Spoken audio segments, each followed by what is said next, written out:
Ucapkan salam. Assalamualaikum warahmatullahi wabarakatuh. Ya, Waalaikumsalam warahmatullahi wabarakatuh. Berdoa mulai. Bismillahirrahmanirrahim. Rabbi zidni ilman warzuqni fahman. Ya Allah, tambahkanlah ilmuku dan berilah aku pemahaman yang baik. Amin.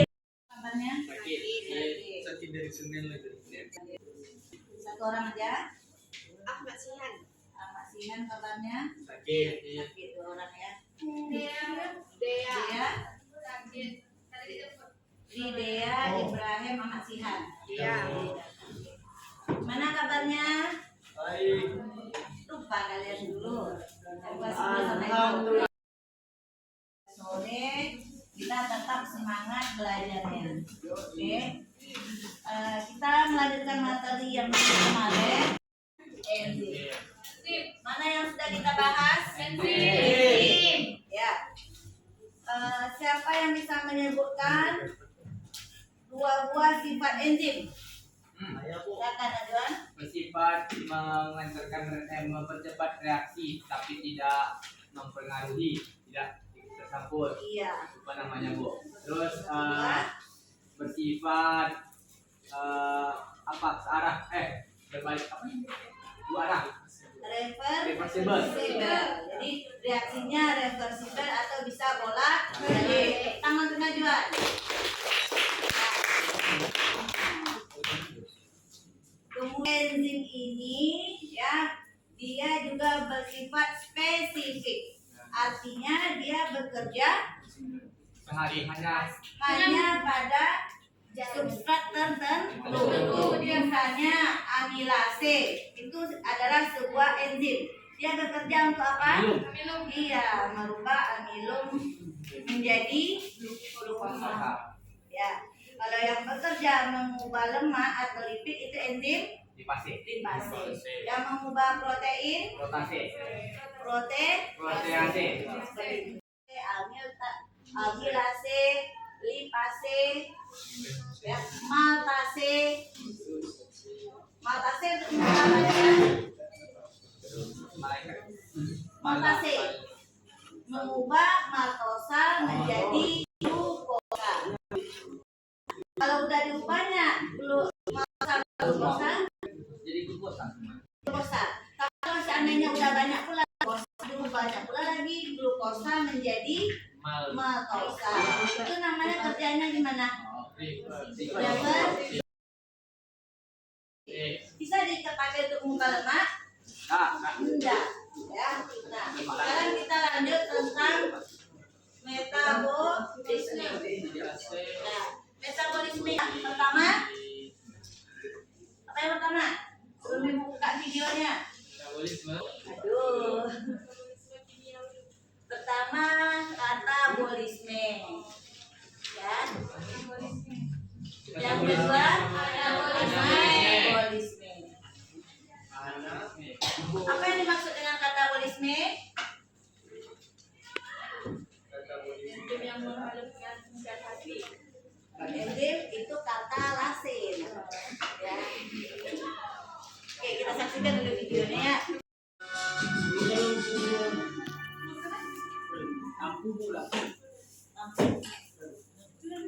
Dia nak ibu tertidur tidur. Halo teman-teman, selamat datang kembali di Kia Academy YouTube channel. Semoga teman-teman selalu sehat dan terus semangat. Metabolisme. Kita tahu proses metabolisme dapat dipercepat oleh enzim sebagai biokatalisator. Dan di video yang sama kita juga membahas tentang enzim. Sekarang kita akan melanjutkan pembahasan tentang proses-proses metabolisme yang terdiri dari katabolisme merupakan proses pemecahan senyawa kompleks menjadi lebih sederhana dan di akhir prosesnya dapat menghasilkan energi. Sedangkan anabolisme sebaliknya menyusun senyawa sederhana menjadi kompleks dan dalam prosesnya membutuhkan energi. Metabolisme ini, di video ini kita fokus membahas katabolisme. Simak terus videonya ya. Jadi, sekarang kita sudah tahu konsep katabolisme. Katabolisme adalah respirasi sel. Respirasi sel menggunakan molekul organik dari makanan seperti gula dan oksigen untuk menghasilkan energi yang disimpan dalam molekul ATP, karbon dioksida, dan air. Untuk menghasilkan energi. Pertama, respirasi aerob. Respirasi yang membutuhkan oksigen. Respirasi sel yang sudah kita bahas sebelumnya merupakan contoh respirasi aerob. Organel sel yang berfungsi dalam menjalankan tugas pembentukan energi pada proses respirasi ini adalah mitokondria. Persamaan reaksi pada respirasi aerob yaitu C6H12O6 tambah 6O2 menjadi 6CO2 tambah 6H2O tambah ATP. Proses respirasi aerob mengubah energi kimia yang terkandung dalam makanan atau glukosa menjadi energi dalam bentuk ATP. Respirasi aerob dapat dibedakan menjadi 4 tahap yaitu glikolisis, dekarboksilasi oksidatif, siklus Krebs, dan transfer elektron. Kita bahas tahapan respirasi aerob ini. AD menjadi 2 asam pirufat tambah 2 ATP tambah 2 NADH. Reaksi ini terjadi di sitosol. Proses glikolisis dibagi menjadi 9 tahap. Glikolisis diawali dengan fosforilasi glukosa atau 6 atom C membentuk glukosa 6-fosfat.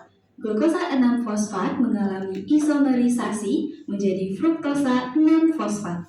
Fruktosa 6-fosfat mengalami fosforilasi menjadi fruktosa 1,6 bifosfat. Setelah itu mengalami isomerisasi atau pemecahan menjadi fosfogliseraldehid. Fosfogliseraldehid kemudian berubah menjadi fosfoenol pirufat lalu menjadi asam pirufat.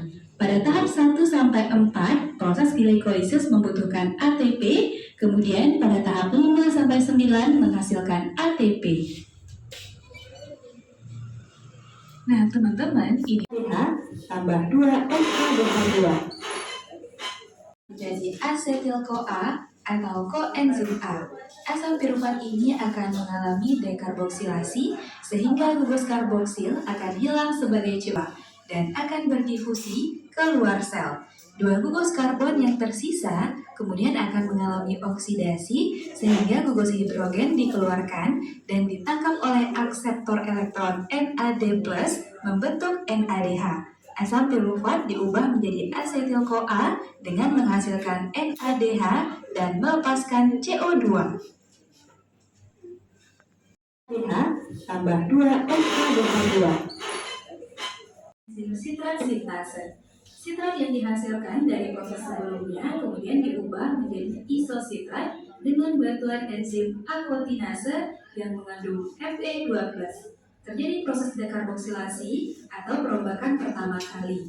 Isositrat yang terbentuk dari tahapan sebelumnya dioksidasi menjadi oksalosuksinat yang terikat oleh enzim isositrat dehidrogenase.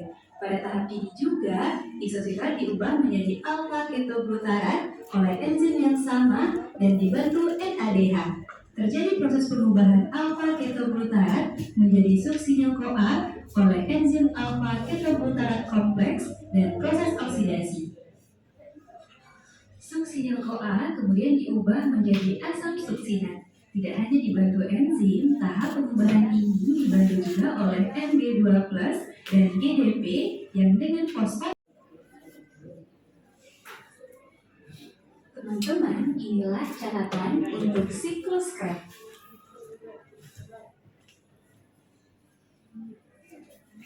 Dan tahapan respirasi aerob terakhir adalah transfer elektron. Transfer elektron merupakan serangkaian peristiwa pemindahan elektron dan ion hidrogen atau pada organisme eukariotik dan prokariotik. Pada organisme eukariotik, oksidasi NADH dan FADH2 terjadi dalam membran mitokondria. Namun, NADH hasil glikolisis dibentuk dalam sitosol. Akibatnya, NADH tersebut harus dimasukkan ke dalam mitokondria. Pemindahan 2 NADH hasil glikolisis tersebut memerlukan 2 ATP. Dengan demikian, jumlah total ATP yang dihasilkan sebanyak 36. Organisme prokariotik tidak memiliki mitokondria, sehingga tidak terjadi pengurangan ATP untuk pemindahan NADH ke dalam mitokondria. Di mana di sini yang dijelaskan tadi adalah respirasi. Respirasi ada 2, yaitu aerob dan anaerob. Kalau pada tumbuhan, respirasinya adalah respirasi anaerob. Ya, apa arti aerob di sini? Respirasi yang membutuhkan oksigen, yang berguna bagi pembentukan Sel ATP. pembentukan apa? Udah oksigen untuk Pembentukan protein. oksigen yang nanti akan menghasilkan ATP.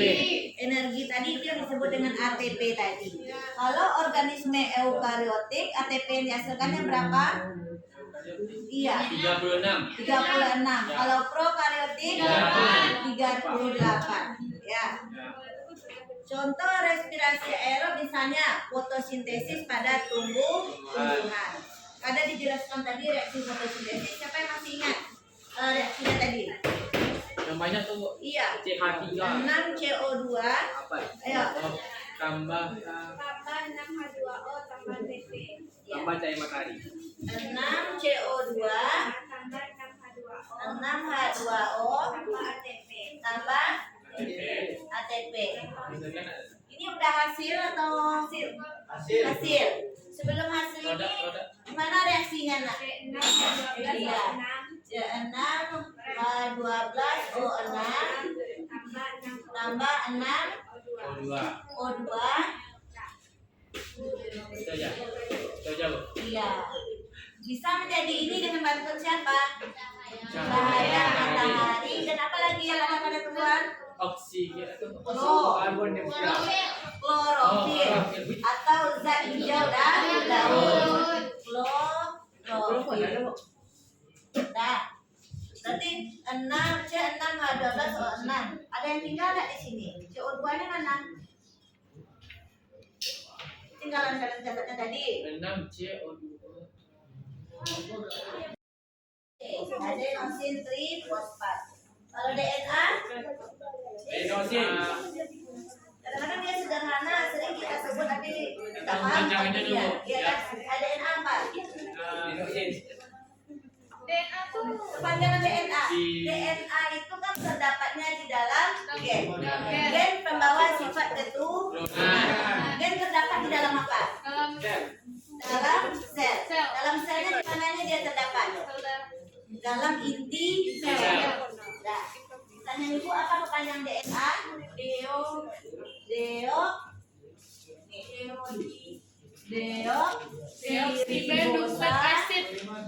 Nukleat Acid. acid. Ya, acid. Nah, DNA. Satu lagi ada lagi RNA. Ribonucleic acid. Ribosa Nucleic acid. nukleat acid. Ganti aja ini. Kali ini yang ribosa, ini adalah Ribosa. respirasi Respirasi aerob. sel. Ya, mana respirasi selnya adalah membutuhkan oksigen atau disebut dengan respirasi Aerob. ya, terjadi pada mitokondria. Ada lagi materi sel namanya ribosom. Untuk apa gunanya? Ini pelajaran kelas 11. Banyak aja. Garis besar aja bukannya ribosom. Lupa lah. Jelaskan apa yang dimaksud dengan metabolisme.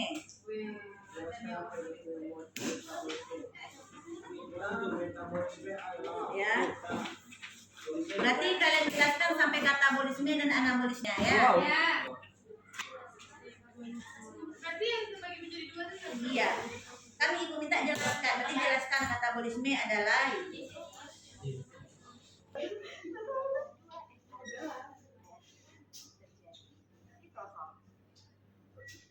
jelaskan apa itu proses glikolisis. Iya, glikolisis. Glikolisis.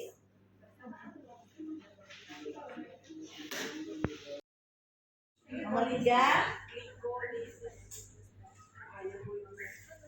Jelaskan tahapan siklus Krebs.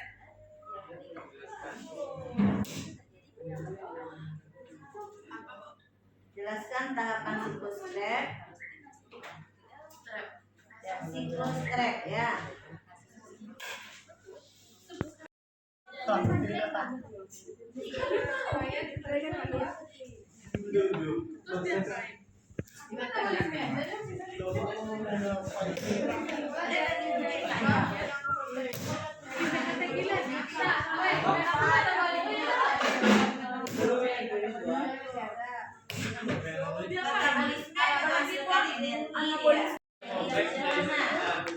Kalau anak polisme yang sedang ada di 15.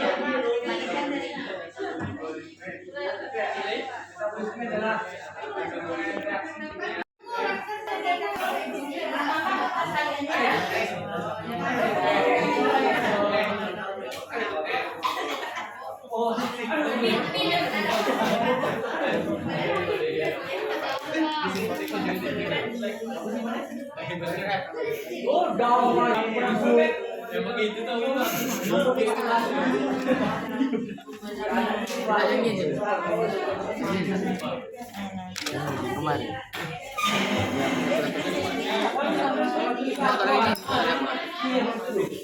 Ini soalnya.